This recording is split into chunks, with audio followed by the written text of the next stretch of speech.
Unit 2 function of operating system. Topic है process management function. तो इसमें जो सबसे पहला प्रोसेस होता है, हम प्रोसेस किसे कहते हैं? प्रोसेस हम उसे कहते हैं जब हमारा कोई प्रोग्राम रनिंग स्टेट में हो तो उसको हम प्रोसेस कहते हैं। प्रोसेस जो होती है हमारी, वो एक्टिव एंटिटी होती है।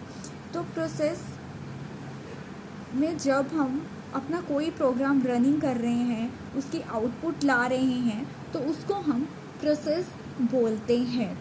जैसे अब हमारा कोई प्रोग्राम है, हमने उसको बना लिया है और अपने कंप्यूटर में सेव कर दिया है, तो वो सेव करके कहीं पे पड़ा है, किसी ड्राइव के अंदर पड़ा है, किसी फाइल के अंदर पड़ा है, तो उसको हम पैसिव एंटिटी बोलेंगे।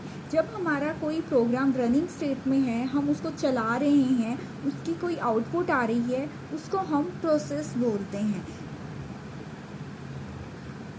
जो प्रोसेस होता है वो प्रोग्राम काउंटर के साथ काम करता है। प्रोग्राम काउंटर वो ये देखता है कि मुझे पहले कौन सी इंस्ट्रक्शन भेजनी है, सेकंड नंबर पे मेरे को कौन सी इंस्ट्रक्शन भेजनी है, थर्ड नंबर पे कौन सी इंस्ट्रक्शन भेजनी है रन करने के लिए, एग्जीक्यूट करने के लिए, और इसको कौन से रिसोर्सेज मुझे देने हैं, कौन सा इनपुट देनी है, कौन सी मुझे आउटपुट डिवाइस देना है।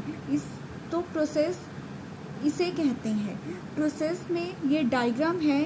डायग्राम में सबसे पहले टेक्स्ट है, फिर डाटा है, फिर हीप है और स्टैक है। जो हमारा टेक्स्ट सेक्शन होता है,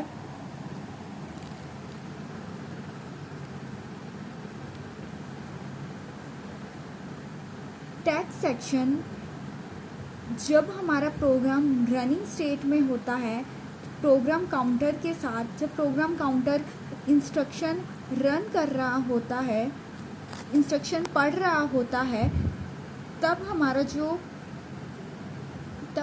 जो डाटा होता है, जो हमारा प्रोग्राम होता है, हमारा प्रोसेस होता है, वो टेक्स्ट सेक्शन में होता है।